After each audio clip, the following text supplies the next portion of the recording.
went over here and I tried to adjust the way this holds. I don't like it. Friday morning, it's running a little bit weird, cutting out on just regular throttle, so we're gonna take it into the gas station, get some gas, and see how it goes.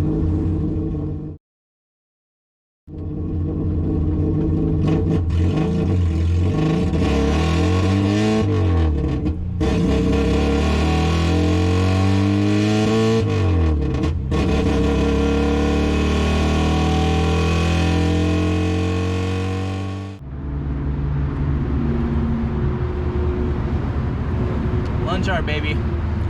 So the car was getting spotty misfires, and it ended up getting so bad that the thing turned off twice, so it broke down twice. But if I moved the positive battery terminal, it would start up again and drive for a little bit until it went away again. Now, as long as I can keep the car running, I'm okay with it starting hard now and then for a little bit here until I can fix the terminal. I got the alternator tested last fall, and that was okay. I think, I know the battery's not charging because it's not going up high enough in voltage. I think the voltage regulator is bad. It's an external regulator, and I got a new one. But let's throw this thing in. I'm gonna finish my pizza. Hopefully have this thing running well enough by the end of my half-hour lunch break.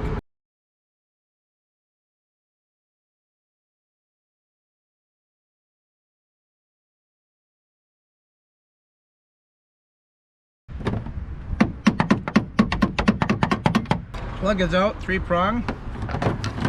Looks the same. Got the new one in there, got it hooked up.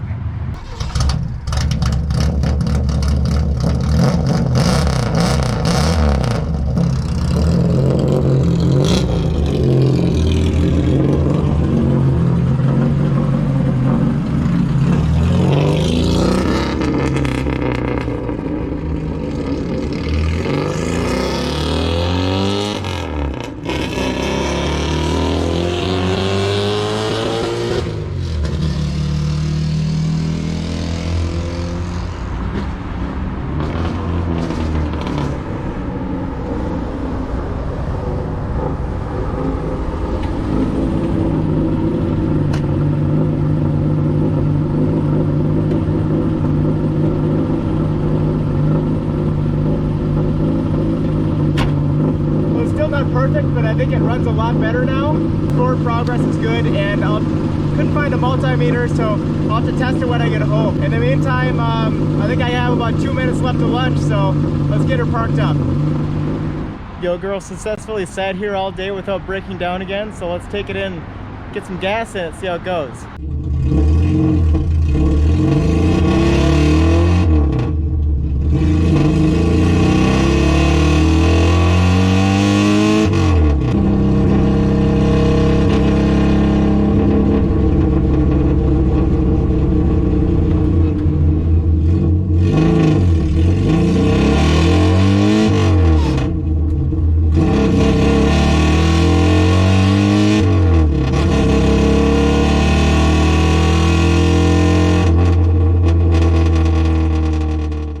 Alright, it ran pretty well. It did have a few misses there, but overall it's idling relatively cleanly. It's not trying to die anymore, and I think it's starting to work stuff out. I think the voltage regulator helped, and I'm gonna fill up with gas now, but this thing is super loud. I mean, it's obnoxious. I'm gonna have to put a muffler in here. I'm gonna have to throw a glass pack in, probably do a little bit better on the exhaust hangers in the back, but overall I'm pretty happy with it. Let's get her home. Back to its old tricks here. Not running very smoothly. It's missing a lot, and it's really hard to drive. So I'm gonna scoot around in the engine bay, see if I can find anything going on.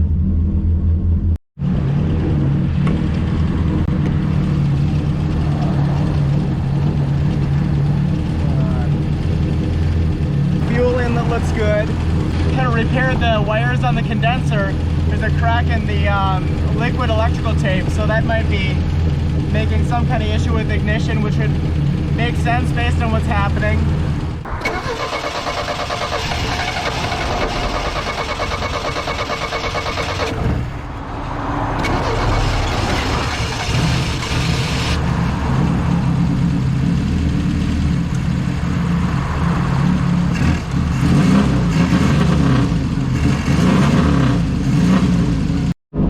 Listen to this bullshit.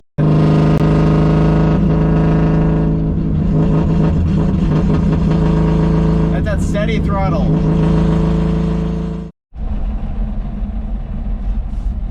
Well, we're officially broken down now. But hey, it's not too loud anymore. Well, I've been digging in a little bit before I get help. So I turned the ignition on and I flicked the points open. Nothing happened. Usually the points will spark and have a little piece of electricity going across, and that didn't happen. So I'm thinking that maybe this hole, I don't know if you can, hold on, can you see that hole in the liquid electrical tape? So I think maybe that could be an issue. Luckily I have been experimenting with ignition parts, and I got this Saab 99 condenser from Napa. They don't have one for a V4, but they have one for a 99, which is a Triumph based inline 4. It looks exactly the same except for these two attachment points are upside down. So I just threw this thing in. As you can see, you probably can't see, the bracket on the condenser is upside down. Usually the bracket comes up and holds this spade connector in. It's got that little insulator. So that wants to fall out, but then the insulator is also too big, so I had to shave it down to fit in the hole. I'm going to try to start it and see if it'll work the way it is.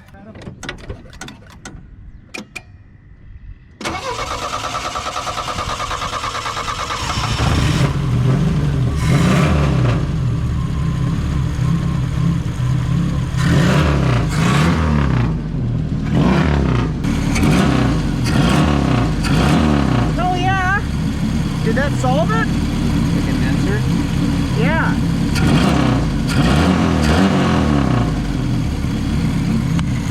Alright, I'm gonna drive this thing home without an air cleaner.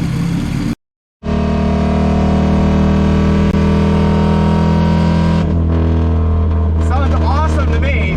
I mean, it's too loud obviously, but it sounds like it's not missing anymore.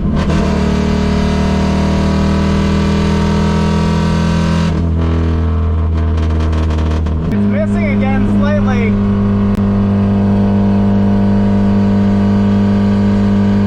I definitely need to get a condenser that works and that fits the car. Made it. Made it home, baby. How are we doing? That thing's starting to come out a little bit, but I think if I can get it to stay in the distributor, I can drive it. I guess it was pretty close.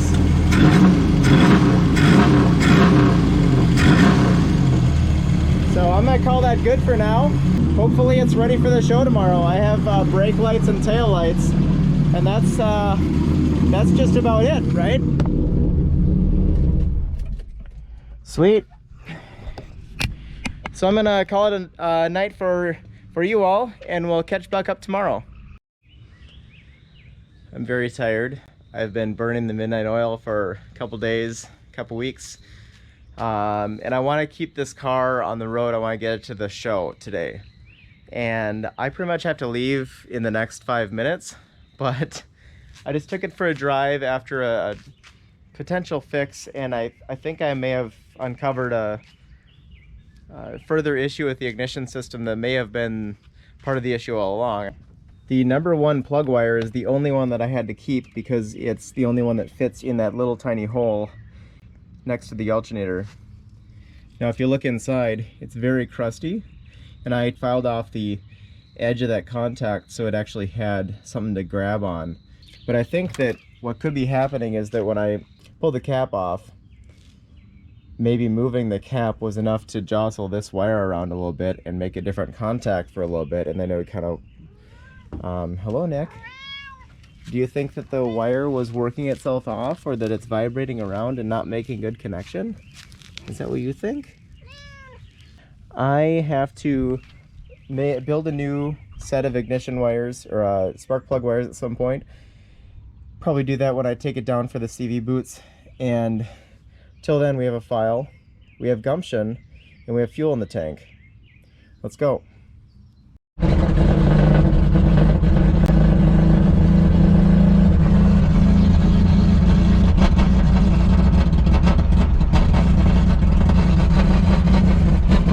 Oh boy.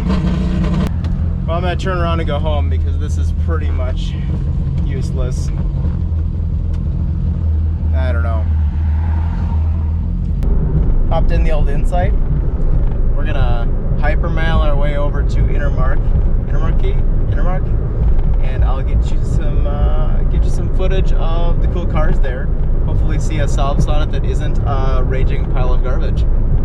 Well, the Honda made it, but here's our nice Sonett that I assume works because it's here. So check that out. Maybe someday mine will be as nice as that. Nice 96.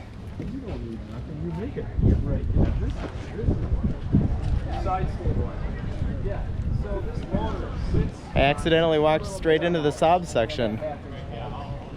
Hi, my name's Tim Winker. I used to publish Nines, the Saab magazine. And my first car was a Saab 93F, like this. Bought it for my 18th birthday, drove it for a few years. I rebuilt an engine, but I bought that car from a couple of guys who did ice racing in cars much like this. This particular car was built in the mid-70s by a couple of guys by the name of Jeff Lang and Pat Whalen, who both worked for racing car companies. So it really looks very professionally built. At that time it was painted shiny black. They ran it for a year, and then it got sold to my boss at the old Volts home in St. Paul. We built the engine, took it out to the track. There was a big wreck on the first lap, took out most of our competition. We started way in the back. My roommate at the time, Jerry Reinhardt, was driving, and he managed to avoid the wreck. The race was restarted, managed to get made the changeover to me. That was my first time racing wheel to wheel, and we ended up doing just enough laps to be considered a finisher, and we were the only finisher in our class, so I still have that first place trophy. You won. We won. Yeah. Car changed hands a couple of times, and every time I talked to whoever had it, said, if you ever want to sell it, let me know. Well, finally somebody called and said, yeah, I've got too many projects, I think it's time to get rid of this one. So I bought it for $1,200 at the time, and I figured that was cheaper than $100 a year rent when I bought it. There you go. I bought it in 1991 for my 40th birthday. Right now it still has the same engine that I built with Dan Jones back in 1977. What kind of engine is that? It's 3-cylinder, 2-stroke, 850cc. It's got a Solex 2-barrel downdraft carburetor on it, which was the hot setup for the GT cars. Oh yeah. For the GT engines. A friend of mine who runs a body shop painted it, made me a super deal because he was looking for work. And so it's now blue. It used to be black. Finally started it up, did a whole bunch of front end work over the winter, and a whole bunch of other work on it, and finally took it off the jack yesterday, started it up, and got it here. It runs under its own power, and it starts real quickly. In fact, let me give you a show here. This switch panel has been in there ever since I've had the car. Like I said, the guys were professional, and so they built this switch panel. You can see it's still got the dyno labels on it.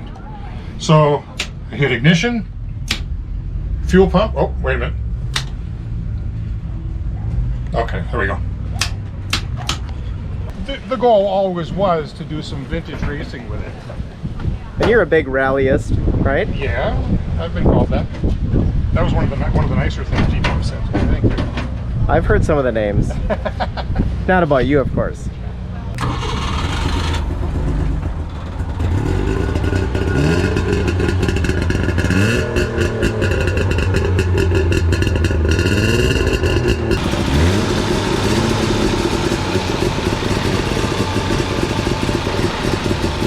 Well, thank you Thanks, for Jens. showing me around. All right. Yeah, take it easy.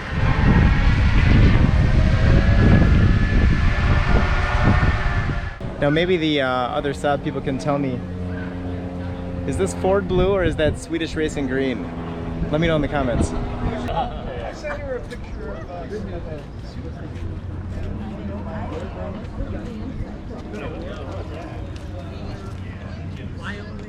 Usually you'd have an intake manifold coming in the side, but this is on the top.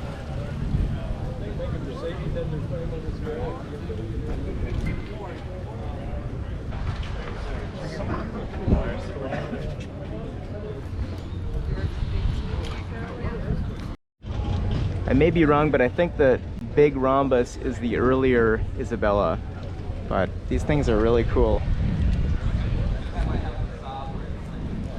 Looks like it's still getting some work done. Paint looks beautiful. Not a whole lot of these around.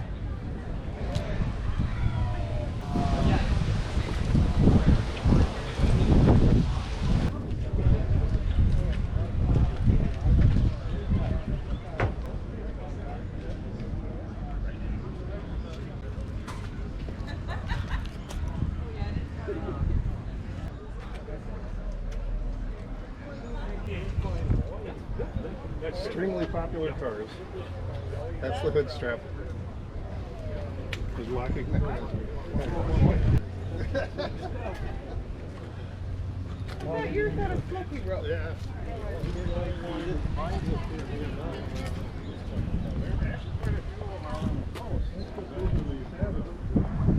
I see some French stuff over here and I'm really into it.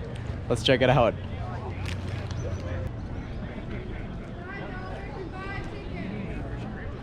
I think most of you watching my channel probably know what these are, but if you don't, you should look them up because they're super weird. Looks like a 2CV race car. Wow. I agree. I think there's only one wheel. Oh, that's really cool. Looks like it'll tip over. It's like a French Morgan, huh? Another few DS's. Yeah, we gave up. These had adjustable suspension so you could raise and lower them. So these had headlights that would turn up and down and side to side when you go around corners. And this one, this SM, I have seen in Stillwater. Anyone want to give me 20 grand?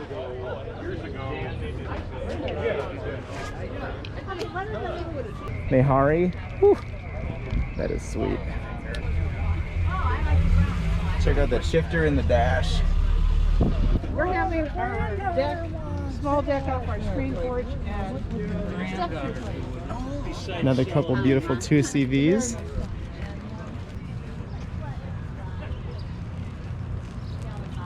Here's a weird one, BMW Z1. You ever seen one of these? Oh, for Europeans, I guess that'd be a Z1. But the doors disappear into the side of the car. They go straight down instead of opening. We got some Mercedes here, Pagoda. I don't know my Mercedes, so you tell me. This one's bigger than the others.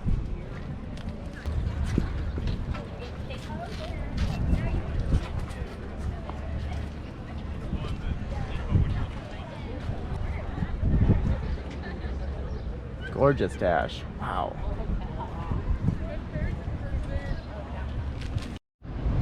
You got your Grey Poupon ready?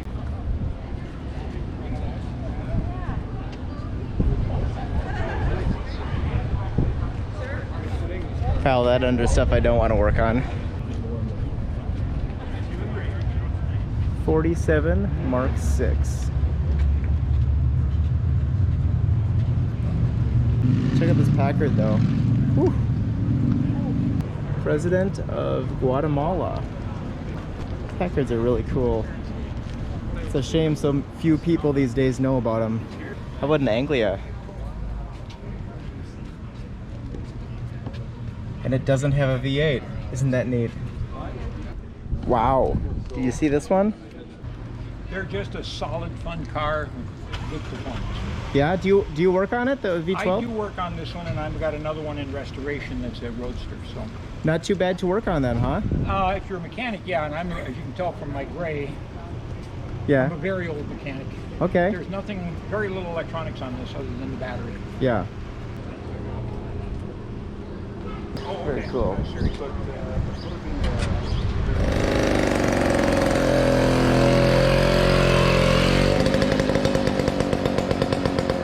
This car was given to me by a friend. It was a California car. That's what happens when you help people out. 35 years ago at least, I helped do brakes on his Volkswagen. Yeah? And he gave you a Saab. He gave me a Saab and it needed to be restored. So I was not a car guy as really until much later in life. I was a bicyclist, I still am. Yeah. But I'm technical, so I learned about it, read it. This car, I did the whole engine myself. I got a reground ski cam, and nice. It came with a 2-barrel. It was a California car that someone had done up as a sport. Yeah, Weber. It's got a Weber, nice. 3236. I did all the work myself except for the painting of the car. So what I had to do is, the rim shells are original. Yeah. So you had the original rims were plug welded onto the rim shell. Yep. So I had to drill them out to get them, and then I just went around the scrap yards, back when there were more scrap yards, and just measured inside rim diameter. The front, the problem was because of the rear fenders, the rear ones are off actually Saab 99. Okay. So they're 5.5-inch width. The front ones, one was I think it was a pickup truck and like a Cadillac or something. Yeah. But they were the right diameter. I literally used pieces of MDF block, set the rim on it, tacked it, looked at it, made sure it was used a square. Yeah. Put some beads on it, and they balance up. I mean, they aren't perfect, but that was just literally done on a table with MDF block. I learned a lot, doing this car. Yeah. Like I said, the engine, I did the porting, and I had a bad valve. I had to tear it all apart last year. It's brand new. I went on the internet and saw how you port heads. Yeah. Took a Dremel, right? Ported my heads, matched runner. I had this engine apart and back together this last fall because I had to do the valve seat in 2 days.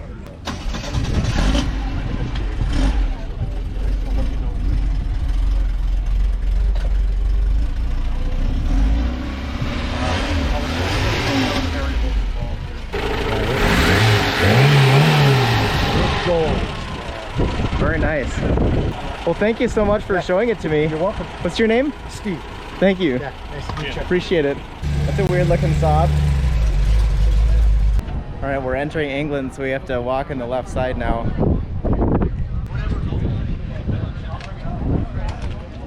Those must be 13-inch wheels, huh? Yeah. Nice. TR6s. Let's go look at this TR8. I think this is the last one in the series. Oh, look at that interior. Wow, that's cool. Love that plaid. Oh, that's not a Triumph engine. Oh, Jensen Healy, wow. That's pretty cool. Dual carb. Dual overhead cam.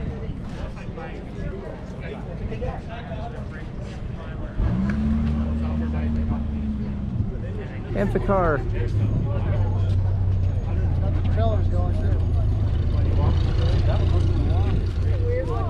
Hi, I'm Brian McCullough from BMC British Automobile. We're located in Isani, Minnesota. The customer who owns this car actually has 3 pre-war Triple M MGs. This one being we call it a J4. It's mostly a J4. In the early 1950s, a gentleman who owned this car worked for a garage in Great Britain, and he found a crashed J4 and took his J2. What is a J4 real quick? Oh, yeah, so a J4 is a race car. The race car version basically of the J2. So that would have the crank-driven supercharger, the oiler, the SU carburetor. The radiator's slightly different. I believe the cap, I think there's some other differences with it. Of course, when you have a crank-driven supercharger, not only does that kind of look strange, I left the nose cone off this car so you can see that, but the pipe up the side of the engine is kind of interesting. If someone didn't didn't realize there's a supercharger and a carburetor down there. It's a pipe to the engine. It looks like cooling. The engine, although if you look at this engine, it looks like an overhead valve, which it is, but more importantly, if you look down here at the distributor, behind the distributor is the dynamo. The dynamo is, in other words, as we would call it, a generator, is driven off the crankshaft and drives the overhead camshaft. So this car, most people would look at it and say it's an overhead valve. This is in fact overhead cam. Wow. 1930s, a lot of people say no, but everything was invented by about 1920, overhead cam and so on. So when you see this, there's a lot more to it than shown. I understand that he successfully raced this car in the 50s, 60s, and 70s. The speedometer and the tachometer are basically one. What gear are you in will indicate how fast the car is going, versus this is a tachometer that also happens to run as a speedometer. I was wondering why there was a red line on the speedometer. Yes. After 55, no, actually these, interesting story about these, and you'll hear this by guys walking by.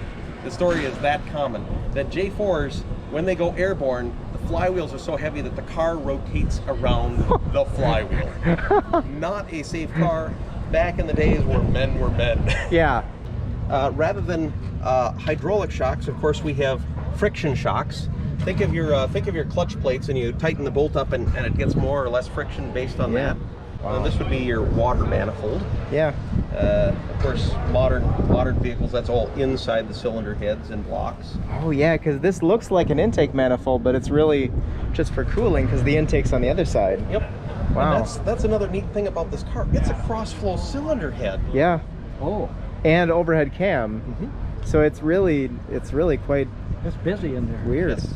Well, I'm Brian McCullough. I own BMC British Automobile up in Isanti, Minnesota, where we restore and repair classic British cars of all types, everything up to about 1980. We also manufacture specialty components for the MGB, sequential port fuel injected V6 conversions, as well as products from a company called Classic Auto LEDs. Thank you. Thank you very much. Appreciate it. These are the vintage road race series of cars here. So we have the Dart and the Midget and the TVR. Very cool to see that. Wow. That's it's got to go like a bat out of hell. Holy.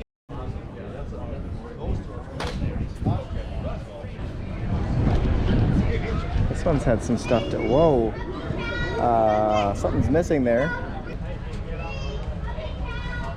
Oh my God. Talk about a project. Wow. Oh my God. Do you see this? Do you see what I see? It's a Honda Beat. Look at those zebra seats too. Not a whole lot else going on over here. Found the Volvo section.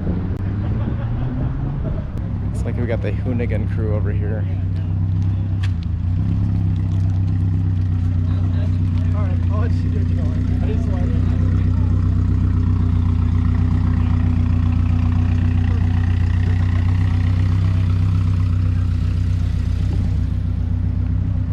Don't ask. What do I even say after that? I've worked until about midnight, most nights of the week. I've lost sleep over this, both from working and from thinking about it. On Thursday, I stayed up till 1:30 in the morning to make sure this thing could go out on the road on Friday morning, and it still broke down 3 or 4 times in one day. It was kind of a letdown to do all that work and not get to the show with this car. I'm really glad that I have a Honda Insight, and it's a lovely car that I love to drive, but I was really hoping to get the Saab out. I have some things to follow up on as far as ignition and misfires, and I'll be investigating those in the coming weeks, I guess, but I need to take a break from this car and go do work on the F600 and F100 and get my mind somewhere else for a while. Let me know what you would do. I'm gonna go investigate stuff for a while, and we'll come back to it in a little bit. Keep watching, subscribe if you haven't, and thanks for being here with me.